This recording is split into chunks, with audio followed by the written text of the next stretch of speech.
Hello and a warm welcome to everyone joining us for today's webinar, following our white paper, Enhancing Sustainability Through Forest-Positive MMCF Sourcing, a guide for fashion brands and retailers. My name is Deepa Hingarani. I'm the Textile Sustainability Consultant at PEFC International and will be hosting the session today together with Julia Kozlik, PEFC's Textile Program Lead. PEFC International is the world's leading forest certification organization, and currently circa 75% of forests that are certified to PEFC standards. I'll just wait a few minutes before starting, as there is still some people joining in. In the meanwhile, we'd love to hear from you, who you are, which brand or organization you're with, so feel free to drop a little message in the chat. We decided to host today's webinar so that we can dive deeper into the content of the white paper, highlight some of these very relevant topics, and provide an opportunity for a question and answer session as well. So please post your questions in the Q&A box below, and we'll answer as many of them as possible in the Q&A session at the end. So just a little more about the purpose of our guide. With it, we aim to empower fashion brands and retailers to embrace responsible sourcing practices for forest-based materials by emphasizing the importance of sustainable forest management. It explains the significance of sustainable feedstock sourcing in the fashion industry, focusing specifically on MMCF, man-made cellulosic fibers, and the potential environmental and social risks associated with forests. It also provides a clear understanding of how PEFC's comprehensive approach to sustainable forest management effectively mitigates these risks and promotes the preservation and well-being of forest ecosystems. In addition, it offers practical solutions for brands to ensure the traceability of MMCF materials, enabling them to make verifiable claims about their responsible feedstock sourcing. This important resource was put together as a response to the growing need of the industry to deep dive into sourcing risks and mitigation, sustainable forest management standards, and gaps that have been identified in the process of traceability and certification.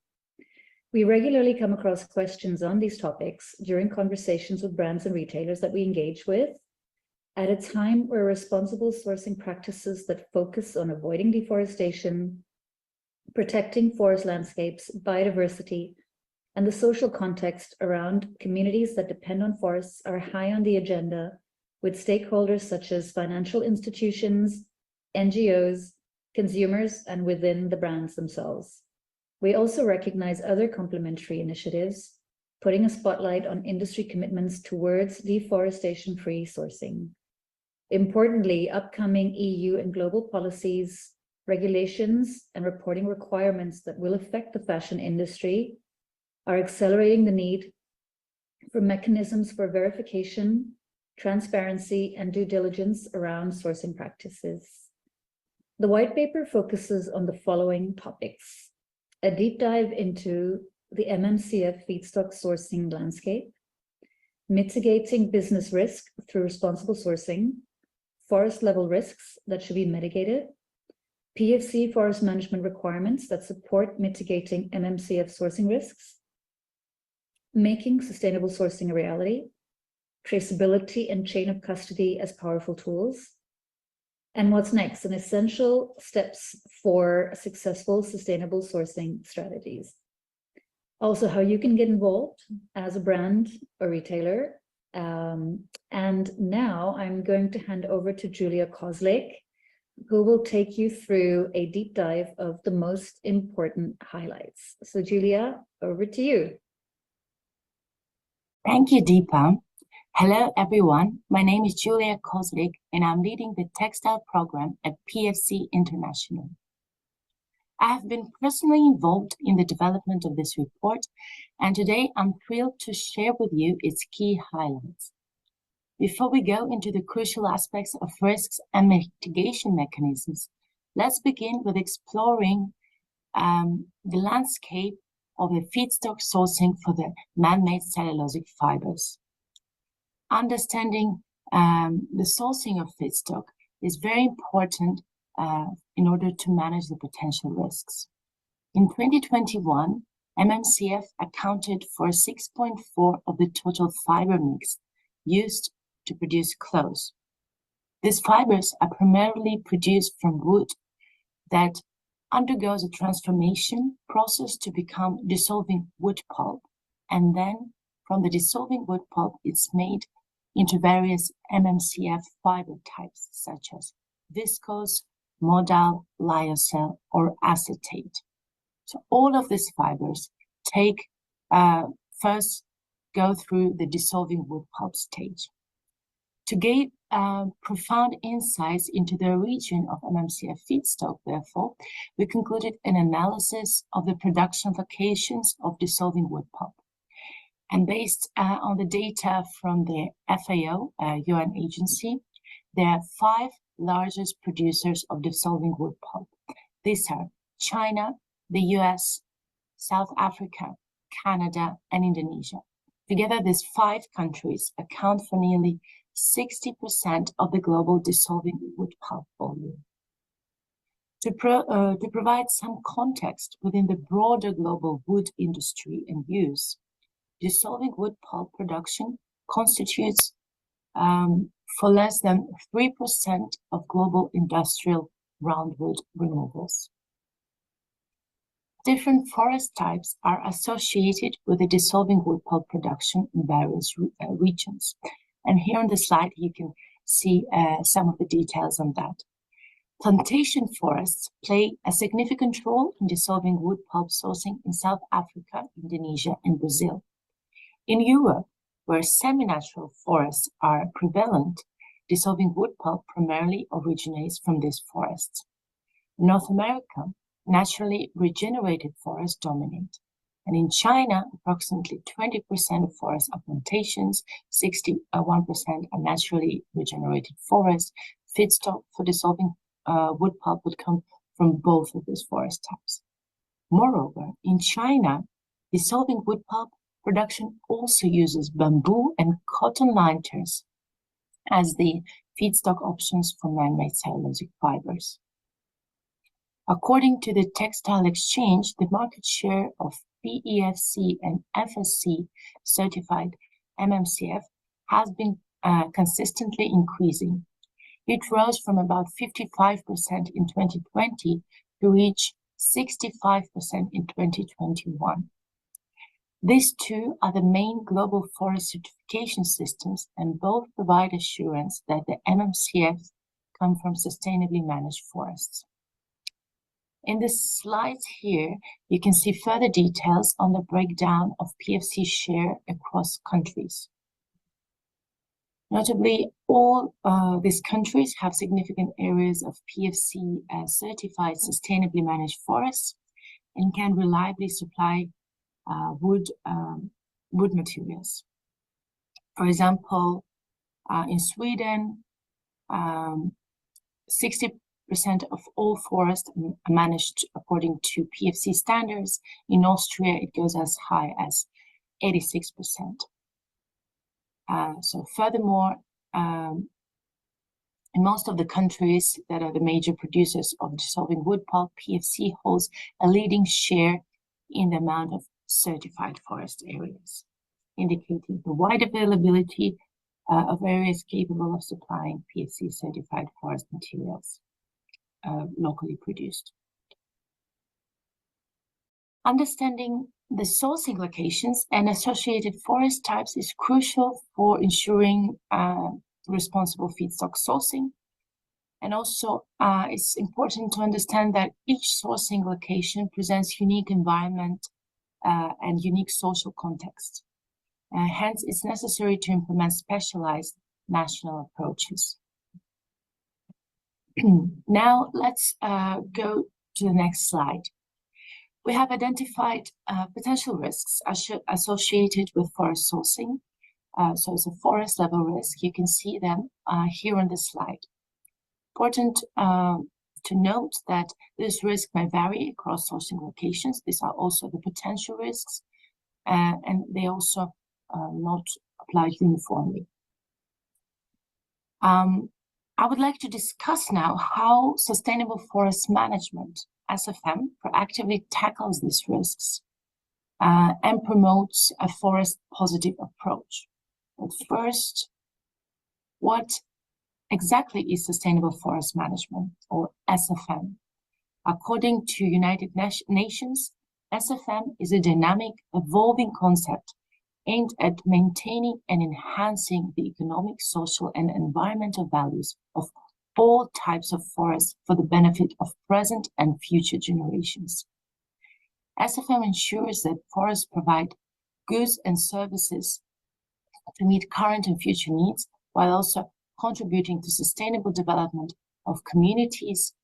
They provide clean air and water, conserve biodiversity, and help to mitigate climate change.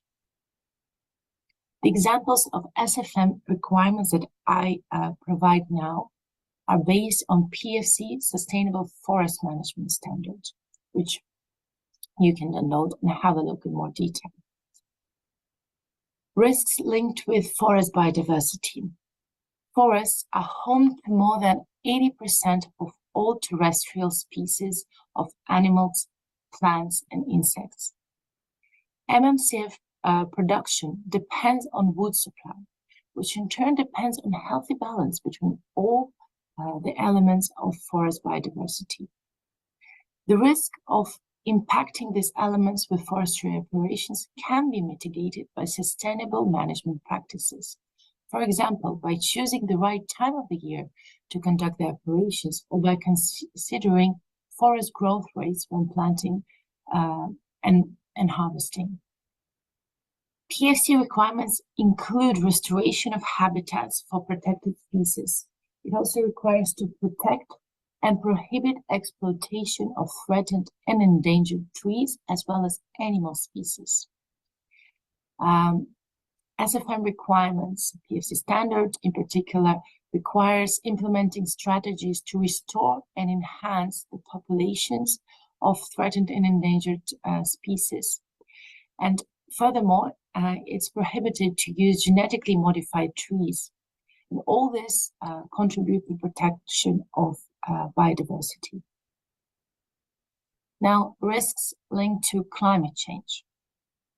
Forests are carbon sinks, but they can also become carbon sources if managed unsustainably. As sinks, forests help mitigate climate change effects by removing CO2 from the atmosphere and sequestering carbon in trees and soil. Carbon-related risks have broad consequences connected with extreme weather events, wildfires, damaging insect and pest outbreaks, which then, like in a circle, can lead to further damage to forest if it's left unaddressed. Sustainably managed forests play a crucial role in mitigating climate change. They act as carbon sinks by removing CO2 from atmosphere and storing carbon in trees. SFM practices ensure the balance between tree harvesting and regrowth, and making sure the sustainable forest management plans have to make sure that they preserve carbon stocks and enhance the capacity of trees to store carbon in medium and long term. So these things should be accounted in the forest management plan. Next, risk linked with water security. Forests offer a whole variety of environmental ecosystem services. They help reduce water-related risks such as landslides, floods, droughts. They also prevent desertification. The example of how forests support freshwater purification, they have strong roots that anchor soil against erosion. And sustainable forest management aligned with PEFC requirements help mitigate the risks by preserving and restoring forest areas. Also, there should be a preventive measures on soil erosion and soil control. Risk linked with soil health. I would say water, soil, very interconnected. Soil plays a vital role in supporting plant and animal species. And unsustainable practices can compromise their soil health. PEFC requirements, or general SFM practices, sustainable forest management practices, required to mitigate the risks by implementing erosion control measures, but also protecting the fertility of the forest soil through prohibiting the use of harmful pesticides. Now moving on to risks linked with deforestation and how those could be addressed. Deforestation, as defined by FAO, is the long-term or permanent loss of forest cover caused by continued man-induced activity. To be classified as deforestation, forest cover needs to be reduced to below 10% threshold of canopy cover. The term does not apply to areas where the trees have been removed because of harvesting and the forest is expected to regenerate naturally or with aid of silvicultural measures. The process of deforestation can include converting forest areas to non-forest areas, like agriculture, pasture, water reservoir, and urban areas. Deforestation is mainly caused by agricultural expansion, unsustainable logging of timber and fuel wood collection, as well as through fire and livestock grazing. It has negative effects at local level, where it can result in flooding, soil erosion, desertification, reduced shadow areas with consequent increasing of drought, reduction of biodiversity level, as well as loss of areas that contribute to the livelihood of local communities. Hence, to avoid deforestation, it's important that forest areas are not further converted for agricultural or animal pasture purposes. And as there is a competition for land, and for profitability of this land, one of the important measures is to create value for forests. At global level, deforestation can result in climate imbalances and further climate change, as the lack of tree cover can as a consequence can increase further temperatures. Also, the less forests we have, the more is the loss of habitats for different animal species. So sustainable forest management includes measures to prevent deforestation, such as limiting forest conversions. That's very important. Ensuring that the forests are maintained as forests. Additionally, SFM approach requires responsible harvesting, as well as replanting and conservation methods, especially for the areas with high biodiversity. These measures effectively mitigate the risk of forest loss and degradation. Moving on, risks linked with ecologically important forest areas. Certain forests have high ecological value, serving as critical habitats for biodiversity, protecting soils and regulating water availability and quality. SFM practices require to mitigate this risk by identifying and protecting these ecologically important areas. So the measures would include conserve and restore these delicate ecosystems, ensuring their long-term sustainability. Now moving on to social risks and social implications and what can be done proactively. Risks linked with communities, including indigenous people. The United Nations estimates around 25% of global population, 1.6 billion people, rely on forests for their livelihood, employment, and income. And among them, 40 of the extreme poor live in forest and savanna areas and heavily depend on them. Forests have also historically provided socio-economic safety nets for people and communities in times of crisis. Forest loss is therefore a clear risk to the communities that depend on them.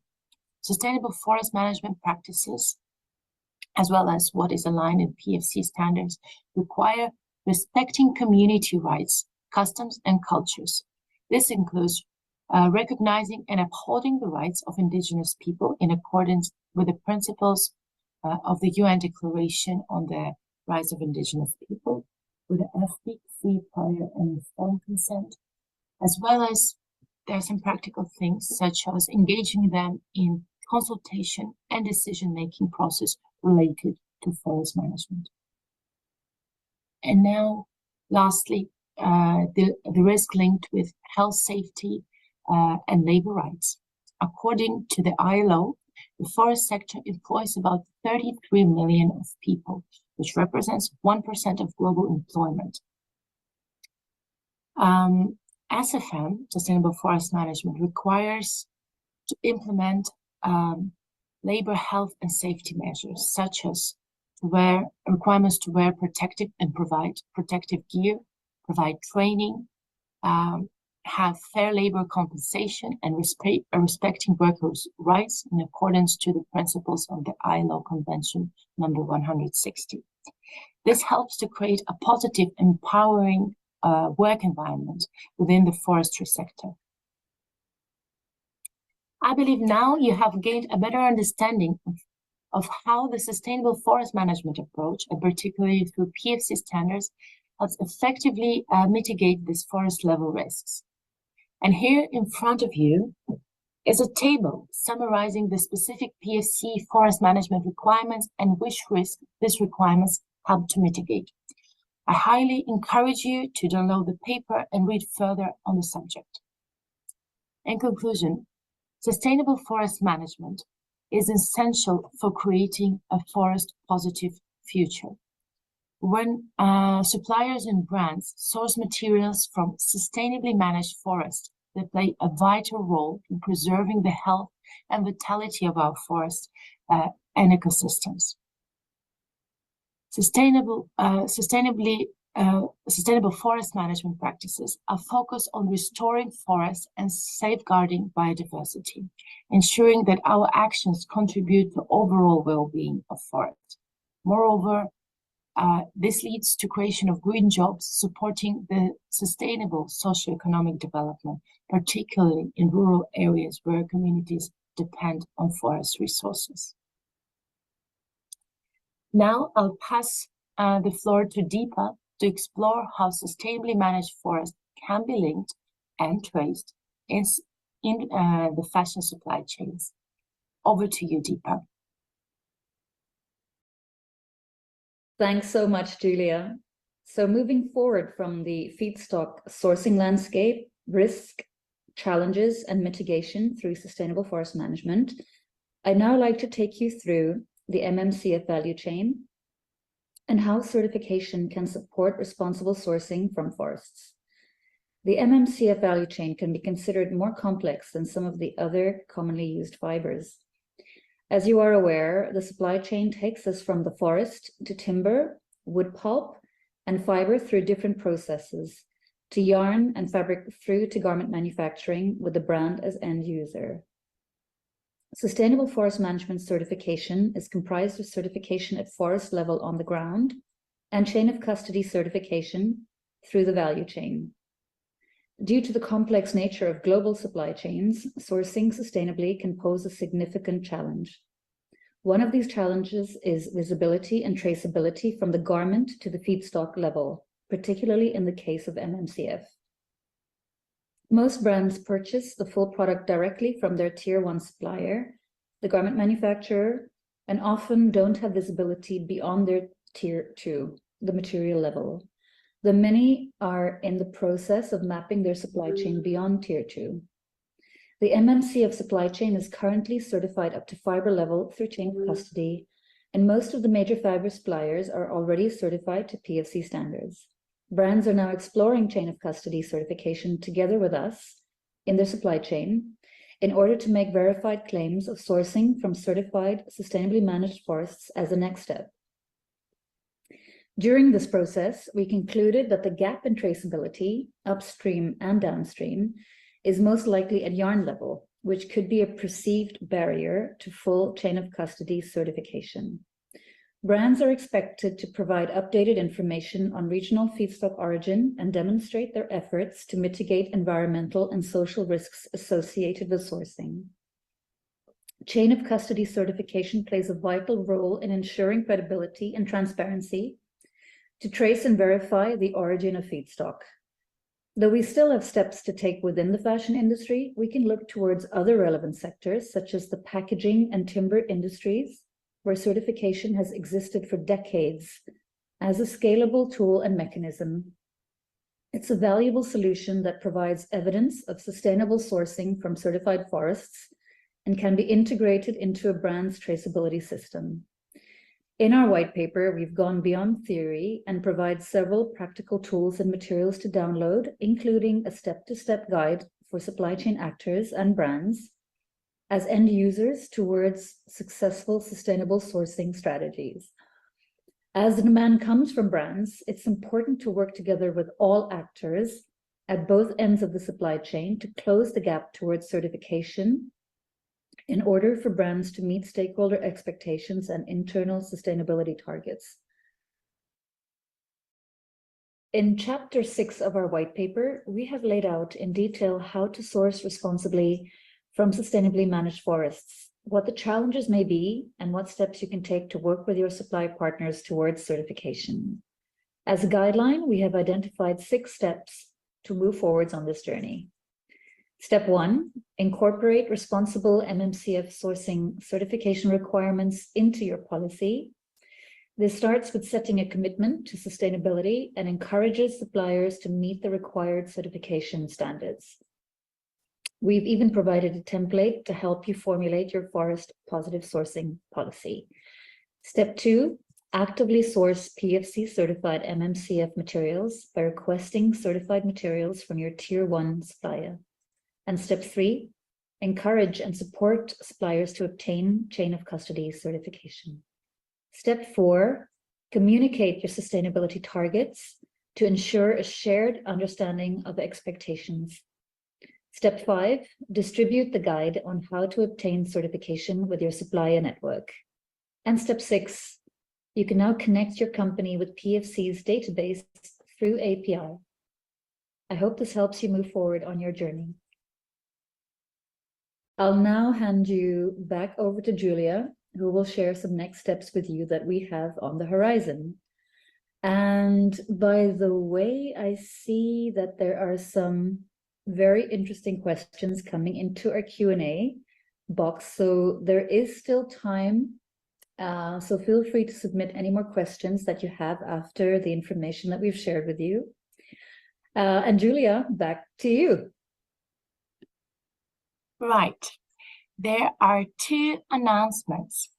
First, you have gained some insights on sustainable forest management, and we thought that even better would be to invite you into the forest so you can experience it for yourself, ask your questions, make sure you're exposed to the forest and sustainable forest management. So we invite you to sign up for the forest field trips we are organizing later in 2023 and next year, 2024. And because forests are so diverse, we plan to offer forest experiences, different locations, Europe, Asia, and North America. So don't miss out on this incredible opportunity to connect with nature and with sustainable forest management in action. And secondly, tackling MMCF traceability might feel like a challenge you would like to take in collaboration with your peers. We invite you to join the industry leaders in paving the way in solving this traceability gap in the MMCF supply chain and become part of this solution work. We would like to invite you to a workshop with a small group of brands to discuss the challenges and map out the solution pathways that we could collaborate on. And PEFC, we would like to take a role of this facilitator and one of the solution and expert providers in this journey. If you're interested in participating, please submit your application to join this MMCF traceability workshop. So please submit interest to either of events or to both of them, to both of these activities, following the link that you see on the slide, or it's also dropped, the link is dropped directly in the chat. And now back again to Deepa. Thank you.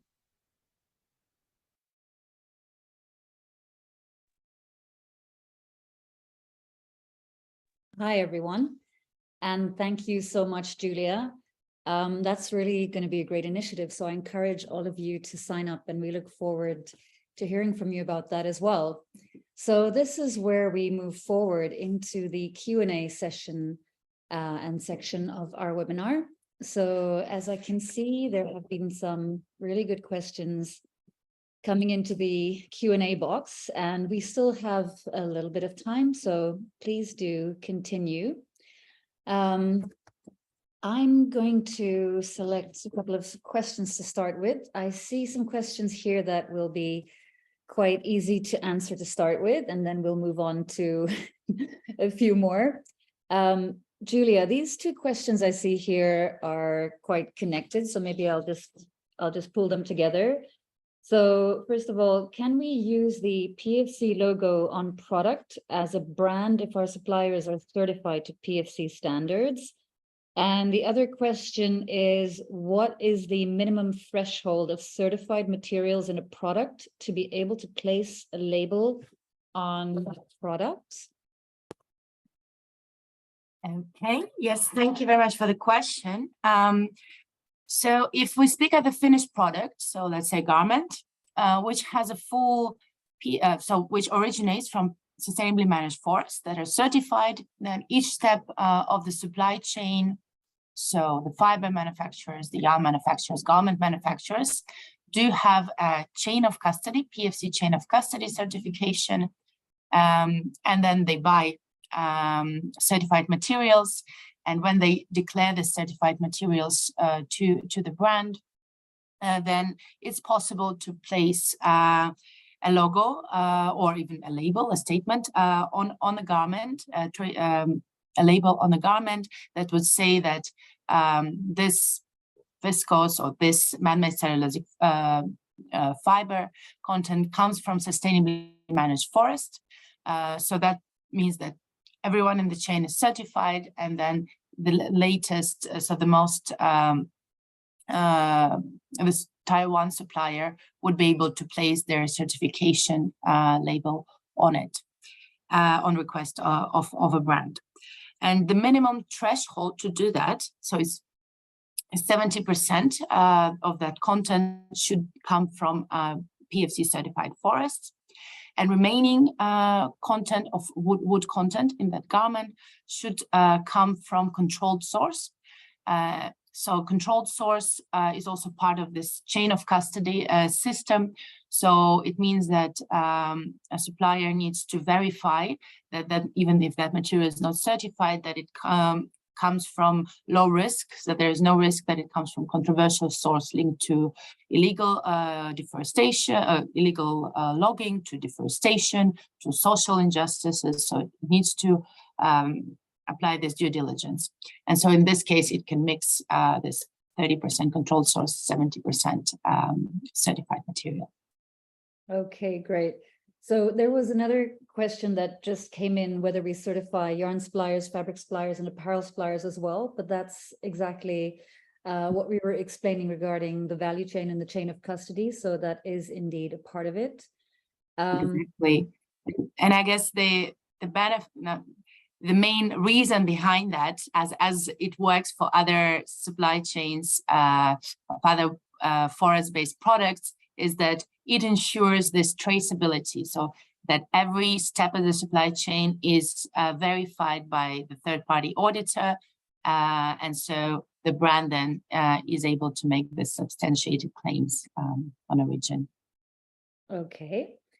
So the next one I'm going to take is, could you please clarify regarding sustainable forest management, if it looks beyond the production side of trees, or does it also cover areas like forest restoration and replanting?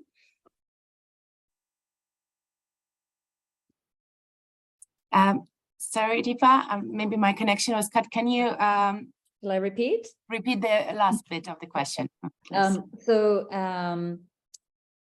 Could you please clarify about sustainable forest management? Does it look beyond the production side, or does it also cover areas like forest restoration and replanting? Absolutely. So yes, sustainable forest management, it's not only about production of trees, far beyond that. So it looks at three pillars: environmental, social, and economic.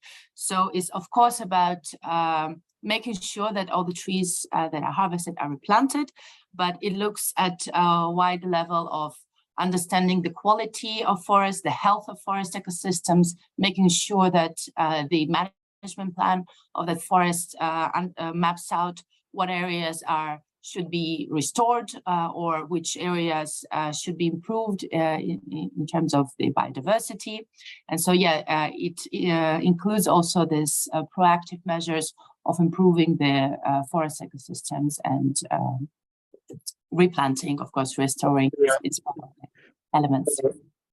Okay, thanks for that. The next one we can take is, if a company has a zero deforestation goal, can certification help towards this? Yes. So as I would imagine, as part of other measures or other materials that the company is working in, and that the company's business is exposed to. So if it's concerning the forest-based products, forest-based materials such as man-made cellulosic fibers, but not only limited to that, could be also paper, packaging, I don't know, wood elements for your stores. Those all you could include sourcing from sustainably managed forests as one of your programs and targets, and then through certification, through sourcing certified material, you would be able to verify your progress, to measure your progress, and also substantiate why you say that in this way you are aligned to a zero deforestation approach. Okay, great. So let me see what's been coming in the meanwhile. Okay, so regarding social standards and within the forestry sector, could you give us a little bit more about that and how it ensures the quality of social standards and work for people around forests, in and around forests? Yes, so at the Sustainable Forest Management Standard and requirements, it does cover the conditions for safe working conditions. So, for example, there should be provided the safety equipment to work. Also, there should be a safety training for all the staff. But it also so it's all aligned to ILO Convention on Forest Work. I think it's ILO Convention 160. So it's also about fair compensation, non-discrimination, allowing to free association with working unions. So that's at the forest level, but also actually in chain of custody, which is a separate standard, a complementary one. There's also certain ILO conventions that should be implemented and respected at the factory level to be able to obtain or maintain your chain of custody certification. Even though the chain of custody certification is mostly focused on tracing the materials, we also thought that social element is very important, so the auditors would be checking that as well. All right. I think we have one more question here that could be interesting as well regarding the supply chain. And if we are using a material certified by a fiber supplier, do I need sustainable forest management certification? So the principle of the system is the following: that it's always the latest, let's say, entity in the chain that was manufacturing or doing something to the product that is then responsible to declare if there is certified material content in that product or no, and that's what the auditors will be checking. So let's say if you're a brand, so from your perspective, what you need to collect to be able to clarify and what is certified is not is to request the supplier's certificate and check if that certificate is valid. There is a public database for that. And also the supplier needs to make a declaration on delivery, so through delivery documentation, that how much of material or product is supplied with certification. And so it should clearly state this volume, this percentage of certified material in it.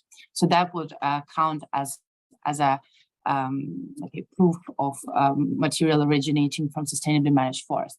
But if we look in overall, of course, the starting point is the forest. So everything starts with sustainably managed certified forests. So it's also done through audits. So there's the whole standard behind it.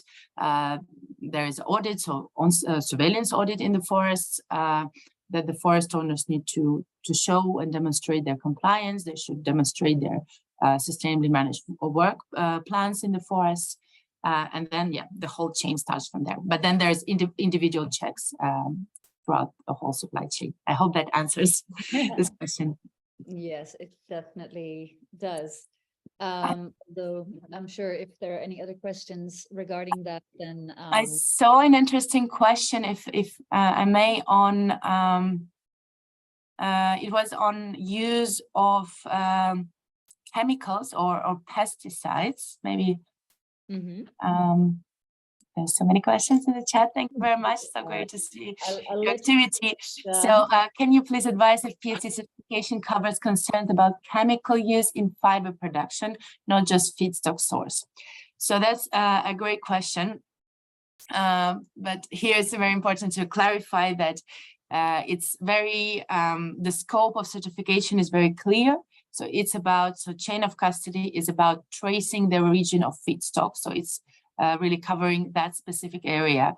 That's the expertise. No, the chemical use at the fiber level or at any other manufacturing dyeing level of garments, et cetera, is not covered. So therefore, we highly advise and recommend that you collaborate and work with certification or initiatives like ZDHC, for example, that regulate and also check and verify if the chemicals are used are safe. Yeah, but at the forest level, yes, there should be, there's a list of restricted chemicals and pesticides that cannot be used in the forest, fertilizers as well. So this helps to with the health of soil and water, reduces the pollution. Okay, great. Is there a question you'd like to cover next? Oh, there are a lot coming in, so there's so many great questions. Yeah. So there was a question on the steps of certification for the facility. So I would imagine that's the question on chain of custody. So inside the white paper, so there is this download pack, and one of the documents it includes the simple steps, like one pager explaining what are the steps. So they're all outlined there. So one of the first steps is to either reach out to PEFC. We're based in almost 50 countries. We have some our national teams. So you can go on our website and check if there is a local team in the country where you're based. So get in touch with them. Another way to get started, of course, is to download the chain of custody certification requirements to understand what would be required from you. But another thing is to reach out to the certification bodies, and we operate with over 100 certification bodies that are accredited and trained to do the audits and issue certification, as in, I think, over 70 countries that they operate. So also get in touch maybe with a certification body that you're already working today, but also have a look again on our website, which there is usually more than one available in each location. So find out also what prices they offer, what services they offer, and please, they're quite competitive on that, as they're not only one choice. There are plenty, as I said, over 100 are accredited to do certification. And they could be very global ones, like, just to give you an idea, like SGS, Soil Association, Control Union, Bureau Veritas, but there could be also local ones. And you might be already working with them for some other certifications. So before you move on to your next question, I see another one that's related to that. So how to know which suppliers are audited in the tier 1, 2, and 3. So we can refer to our database, the PEFC database, where you can see exactly which suppliers are certified. And as we mentioned earlier, you can even have an API connecting to the company database, your own company database. So we have provided a link to the database as well. I think it's in the white paper. If not, we can put it in the chat separately as well. Yes, so I invite you to go on our website to two places. So one is Find Certified. So you would maybe already find some of your suppliers that have certification. So if we look, as Deepa explained, as we look at the fiber levels of man-made cellulosic fiber suppliers who would provide you with lyocell fibers, modal, acetate, viscose, the larger ones, many of them hold certification. And as you said, they source certified materials at different stages. So some they would be able to sell, let's say, to the yarn suppliers some certified volumes. But I guess it all works in collaboration and making sure that the whole supply chain and the brands they support each other in accelerating the traceability. Okay. Julia, what would you like to move on to now? Maybe another topic in the questions? So we covered a bit the steps. So I dropped in the chat a few links, like, for example, the steps, how to get certified, where to start, where to find currently certified suppliers. But as we said, in man-made cellulosic fiber level, there's quite a lot, all the major ones, but this is where that traceability, or let's say the opportunity to make verifiable claims is then maybe lost because there's no proper certification and third-party verification happening. So another question I see, it says about certification for brands. So overall, the chain of custody certification, let's say the scope, it finishes at the manufacturer level. So the entity who does something to the product. So brands would usually already procure the finished product. So let's say they are at the outside of the scope of chain of custody certification. So it's usually up to the garment manufacturer. So brands are the end users, so they can benefit and procure the certified garments. So in this case, if you want a label on the product, requirements are it will be the logo with the license number of your supplier, and this kind of ensures the traceability, shows, okay, this is an entity that is certified, their certificate was issued at that time, you know, it's valid, or it's suspended. So there's kind of there. So usually it's not the customer, so it's not the brand's logo license that can be used on product. But there's also, let's say, off-product users, where brands already today can start doing that if they know that somewhere in their supply chain they source certified products, or if you want to launch and start communicating about your program, about your targets and goals, you can refer to PEFC. You also need to obtain your own license for trademark use, so you will get this code for yourself. So reach out to us, to me, to PEFC International. We can help you in this process. It's pretty straightforward.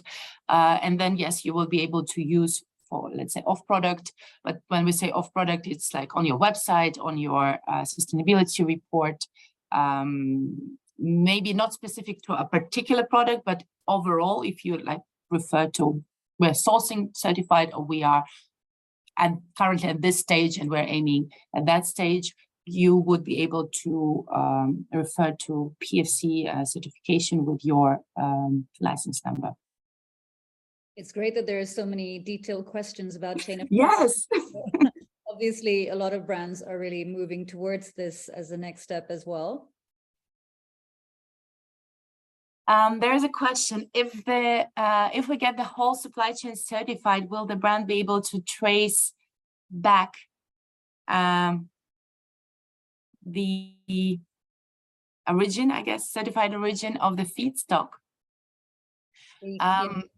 Country of origin. Okay, the country of origin. So there's certain documentation that is carried on throughout the supply chain, and usually there's high level of information like a country of origin that is carried on through the supply chain documentation. Yes. So certified entities definitely are required to ask this information and store this information, and this is what they will be checked on by the auditors. And so I guess when brands are procuring certified material, yes, they should be able to get their supplier to clearly state that this material is certified, and then provide available documentation with it. Okay. I see there's a question about the EUDR, the new EU deforestation regulation policy as well. So I think that could be an interesting one for our audience to hear more about. Yes, so since very recently, there was launched, European Union has launched new legislation on EU deforestation regulation. That's how it's called. So every operator that imports or sells wood products in the scope that they provide, so they provide the list of products in EU market. So either if they import or they, I don't know, they manufacture something from EU wood, they need to provide certain documentation to provide a proof that they are not contributing to deforestation. So PEFC is closely working. So we have a team at Brussels. So we have been involved through stakeholder consultation platform with EU. And so at the moment, as it was also with previous timber regulation, let's say certification is not a green light, so it's not an immediate compliance, but the documentation that you have to collect in order to be certified is already a good way to be able to demonstrate your compliance. There's still a few elements that are missing, and that now, as it's we got full understanding of what will be required, we are working to implement them as well. So the certificate holders would be much, there will be a more streamlined process for them to comply. But usually it's a very good start to for companies who are certified to demonstrate their compliance with EUDR deforestation, and the authorities usually it's regarded and, let's say, recognized. Okay, fantastic. Let's see. So there's one more question about barriers to getting supply chain certified. How can we get past barriers to get a supply chain certified?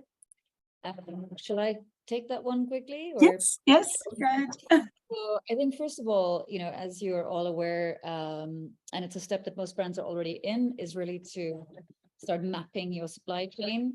And I think it's true that, as we mentioned earlier, if you're looking at, bottom up from the fiber supplier and top down from the garment supplier, there is a lack of visibility in between, and that gap seems to be the yarn supplier. So really connecting there. So we see more and more tier 2 suppliers being certified, so the material suppliers. And so we are able to filter down and reach that through collaboration with all of the actors together. And then we should be able to move towards a full chain of custody, as we have in all of the other sectors as well, like packaging and timber. And I think it's also, maybe a good start if you have any vertical suppliers in your supply chain, that you could start with them this process as well. Yes, that's great. I think, Diva, what do you think? There are plenty of questions, and we would love, I guess, to invite you to reach out to us to discuss this further. And I guess a good opportunity is for me to remind again to follow our upcoming activities, to subscribe, to submit your interest, to join the workshop. So that will be tell us where we can collectively think of what would be the best roadmap to, because it feels like there's similar barriers or similar, let's say, maybe awareness most probably is one of the key one, that maybe we could collaborate on bring more awareness towards among yarn and garment manufacturers, so they would be able to understand how they can achieve it and how they can support brands in more transparency and traceability. So I would imagine I would really love to see many of you joining and participating on one of those workshops. And of course, I also would like to remind again for ones that haven't yet downloaded the paper, please do so. Overall, thank you very much. Thank you very much for all the questions and the feedback and interaction. If you have, if something was not covered yet and you feel like you would like to discuss further your particular project for traceability, I think you'll have my email in the Zoom registration, so you know where to find us. So please come and talk to us. Deepa, would you like to have a few words before we close? Yeah, I really would just like to thank everybody for joining and for being so engaged, and also, you know, having real questions, which means that you've, you know, hopefully read the paper and we're really kind of getting involved with the content. So we are here, you know, to work together with you. So we're looking forward to you reaching out to us, and, you know, as Julia mentioned, whether in group setting or individually as a brand, we'd love to have another conversation with you soon. So thanks again for joining, and we hope to be in touch with you very soon. Take care, everyone. Thank you very much. Have a great day. Bye-bye. Bye.